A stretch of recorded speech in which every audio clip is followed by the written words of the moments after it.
This is the continual evolution of the East Coast beat.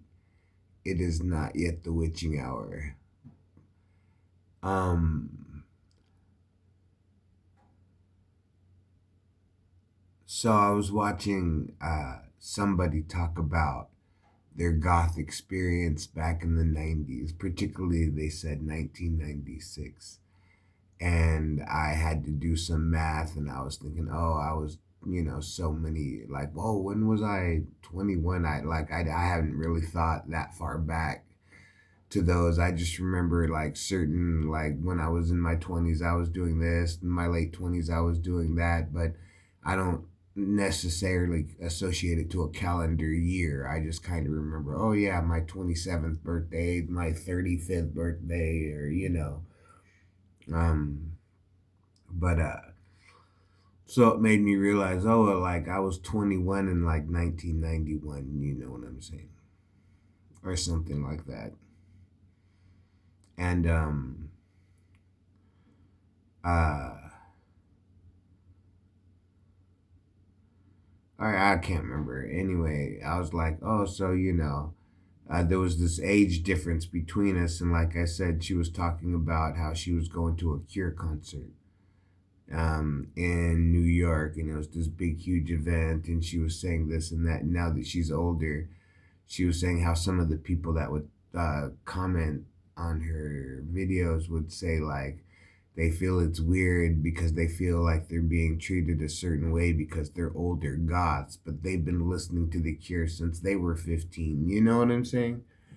And it's like, I understand that a little bit. I mean, I can understand how that would be, like,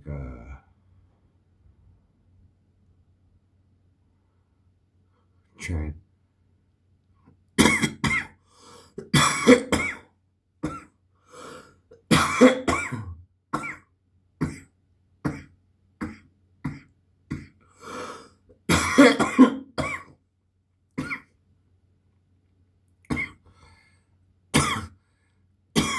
But it was still fun um, to hear her talk about how her little town was back in the 90s for the goth scene.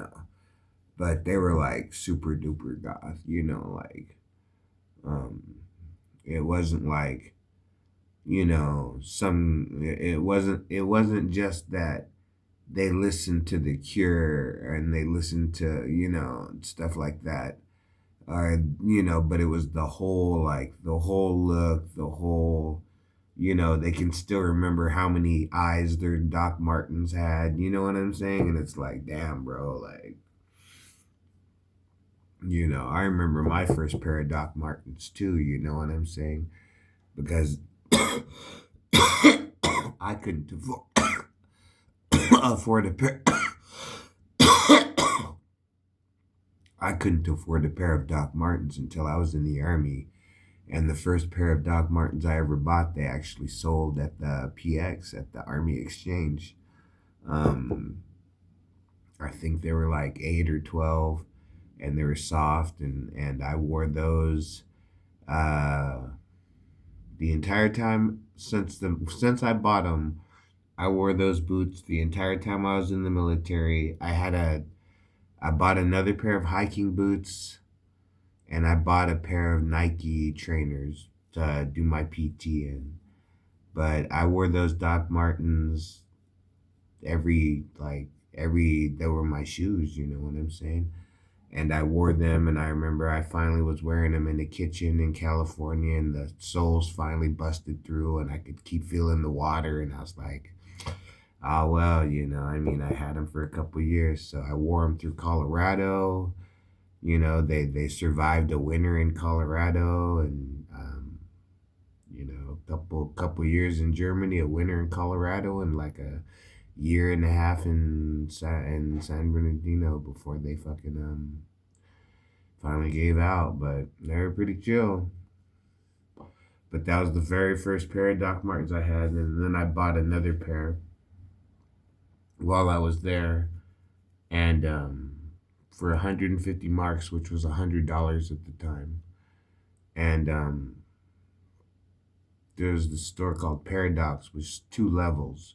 It was 2 stories, and it was just from the floor to the ceiling, just Doc Martens, every color, every not I mean not literally. I don't know, maybe every, but like if you wanted a if you wanted a pair of Doc Martens with your country of origin flag on it, that's probably the store where you would go to.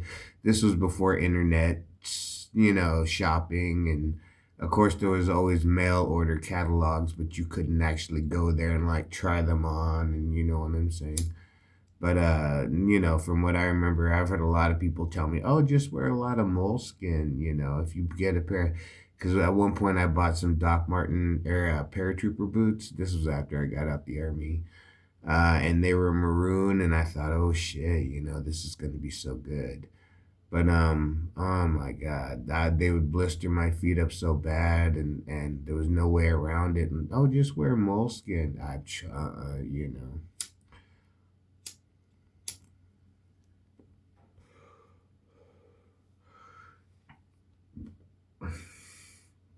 So eventually I stopped buying Doc Marten. I think I remember the last pair that I bought was a pair of the Doc Marten industrial steel toe work shoes, but they fit kind of funky, and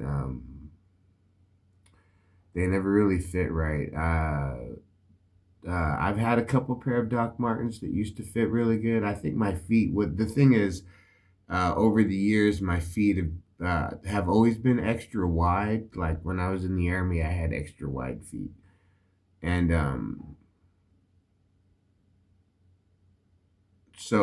but as I got older, it definitely to where I need to buy wide shoes. You know what I'm saying? Like nowadays, I only buy wide shoes. Like that whole buy them a half size higher or bigger, I can't get away with that because they drag too much. So I have to buy wide shoes, which severely cuts down on my style. You know what I'm saying? It's hard to rock.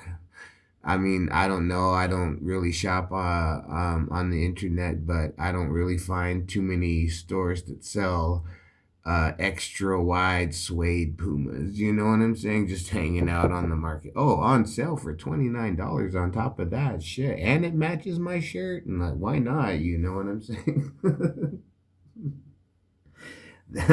that hasn't happened since the 90s. You know what I'm saying? So, but yeah, one of these days I'm gonna find me some pretty tight little. I don't know. I'm gonna find me a nice little pair of sweet ass extra wide shoes. My shoes they're all right. I mean, that's the whole thing. Like I get they're wide toed, and they have more of a heel to them, because like I said, I used to wear like Nikes and Vans and shit like that, and flat footed, and you work in a concrete warehouse, and after walking on that concrete for 8 hours a day, like 2 3 days of that, man, you're like, my feet and my knees are starting to hurt. So now that I'm older, I wear just slightly different kind of design of shoe that doesn't necessarily have to match my thrift store shirt. I don't have to be that clever anymore. I'm old enough to realize, hey, Oliver, maybe maybe you're getting by on more than just your looks alone. You know what I'm saying? Like, I don't know.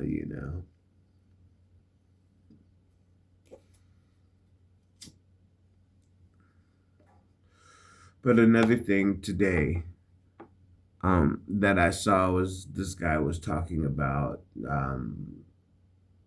how Buddhists don't believe in reincarnation, and that the soul that you are, when he explains it. Well, I didn't watch the whole explanation because I liked. He said he was under a misperception. I enjoyed his misperception better than I liked his enlightenment. His misperception was that if you exist as the flame, as a candle with the flame, and you light another candle, when your candle goes out, is that still the same fire? That is how they explain the soul. I was like, oh, that's great. But then later I was enlightened, and I was like, oh, you sounded enlightened to me in the first place, you know. Oh no, but there's better than that. Oh, okay, take me farther away from the truth. You know what I'm saying?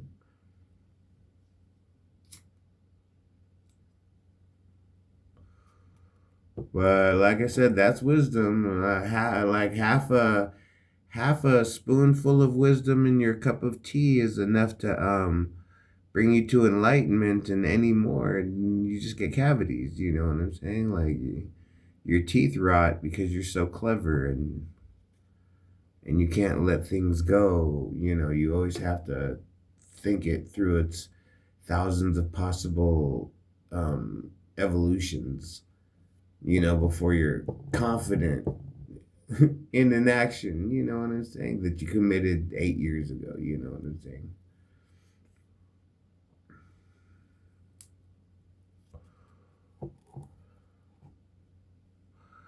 So, like I said, uh, I've talked to a Buddhist monk. He was a student in one of my classes, a 2 year program I was in, and he was a student in it.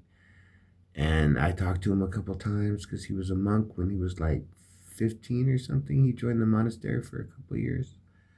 And I asked him a couple questions. So, like I said, I'm not a monk, but I've had a couple of sit down conversations with one that was no longer practicing. So it's not like he had to say, you know, he had the script to follow. He could be honest. You know what I'm saying? He said what he said to me.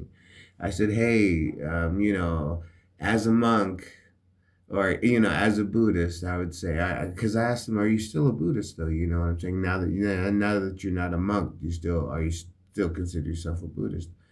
Because I'd say I have questions that I need to ask a Buddhist. You know what I'm saying?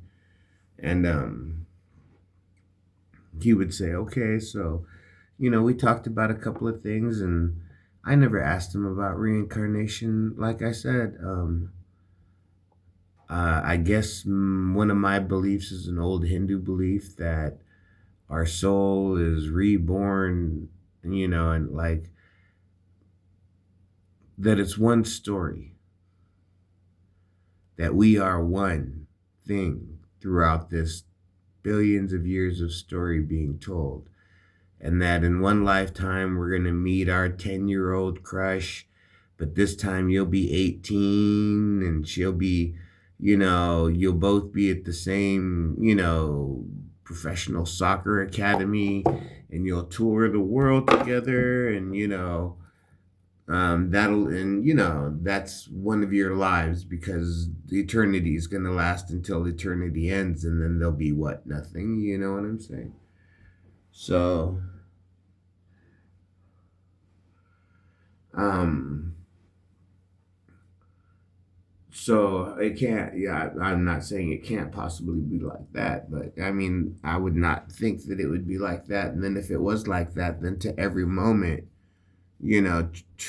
open yourself up to the possibility that it's beautiful. I myself find myself knowledgeable of the fact that I'm under a bad mood. I'm like, Oliver, you're in a bad mood. You're not enjoying the moment. You're not enjoying any beauty at all right now.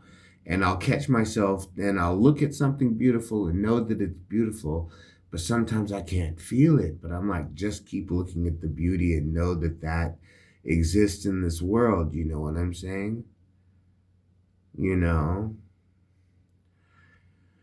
And then in time, when I think of my past, I'll have memories of looking at beautiful things, even if I can remember that I wasn't in the best mind. But I was still looking at beautiful things because, like the nun said so many years ago, um, uh, there's the world is 50% good and 50%, um, you know, evil or bad or, mischievous or, 50% clean, 50% overgrown, wild, overrun, candy wrappers and plastic bags blown up against fences. You know what I'm saying? Um, 50% this, 50% that. She says, as in none. I just choose to look at the 50% good, the 50% beautiful. My whole life as a soldier, I've chose to prepare myself for the 50% everything else. But now I'm not at the point where I can be a soldier anymore. So should I look at the good?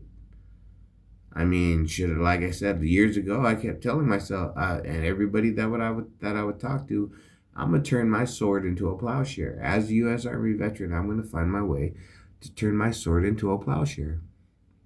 Oh, you shouldn't do that. You should always keep the blade sharp. I don't want to draw nobody's blood.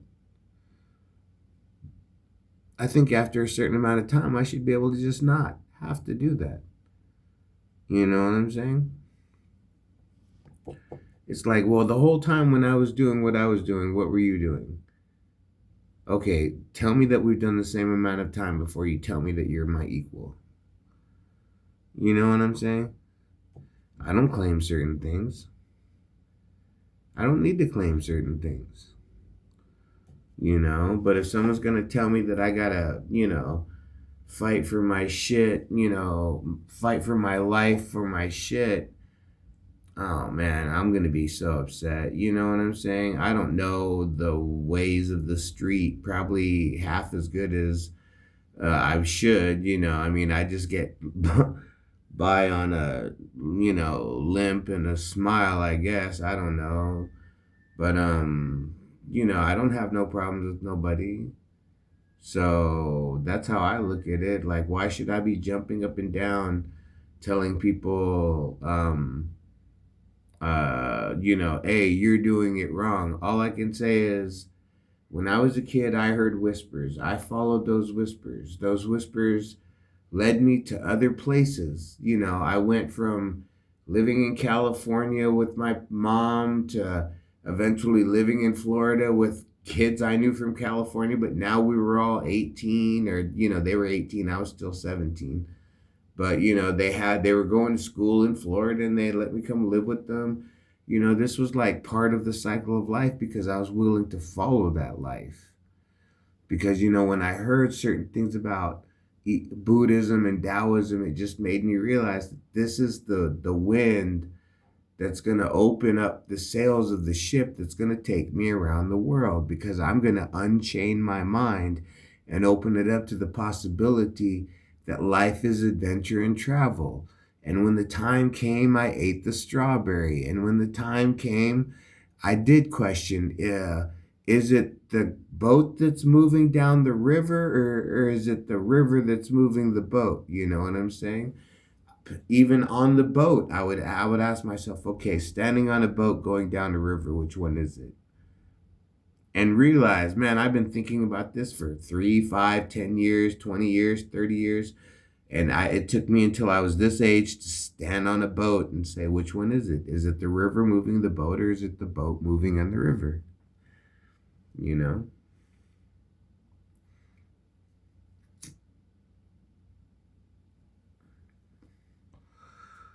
So, the continual evolution of the East Coast beat. It is not yet the witching hour, but something for the witching hour to think about. I mean,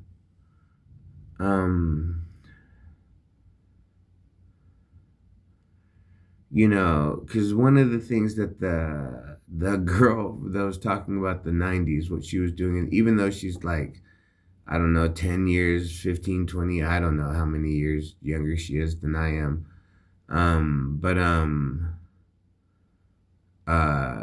She was saying like, hey, she was getting older and at one point she couldn't keep up that much with the goth scene, like clothing and hair and makeup, because she had to pay bills and, but now she's back and, she's all into, does anyone mind if I tell a story from the 90s? Oh, I love it. Tell me a story from the 90s. Takes me back. Those were, like I said, I once heard in a article, or I once read in an article, or I once heard online. I don't know however it goes, but I once heard from an article that your best years are between 19 and 25, and I agree. I agree. Looking back on my life, my best years were between 19 and 25. That's when I had enough energy to get anything done. I could fall from 20 feet, bounce right off the ground, and keep on trucking. I mean, not 20 feet, but you know what I'm saying. I could fall, get up again. I could go on little sleep. I didn't have to go to the bathroom every 2.5 hours. You know what I'm saying? Like, and I was getting, that was, I mean, realistically, that was the most money I ever made, was being in the Army. I mean, I had my own little room. I had a couple uniforms. We had our own base that had everything from a Burger King to a bookstore to a movie theater. But I knew enough of German to get off the base and enjoy myself. You know what I'm saying? So I'd be on the economy on the weekends, with a friend. Hey, because everything was new for me. Like even eating, Kentucky Fried Chicken or pizza. It's like, why do you want to eat this? Why are we eating this? Because this is new to me. I'm 7,000 miles away from the United States of America, eating pepperoni pizza from Pizza Hut in Germany. Like this is something to me, you know what I'm saying? I eat at the McDonald's that looks like the 400-year-old, chateau, Yeah, I'll pay $6 for a Big Mac to eat there, you know what I'm saying? Like, and all that because like I said, the East Coast beat, what that I do not know from where the first breeze comes, and I do not know to where it goes. But I know that along the way, some of the whispers are meant for me. That's the East Coast beat.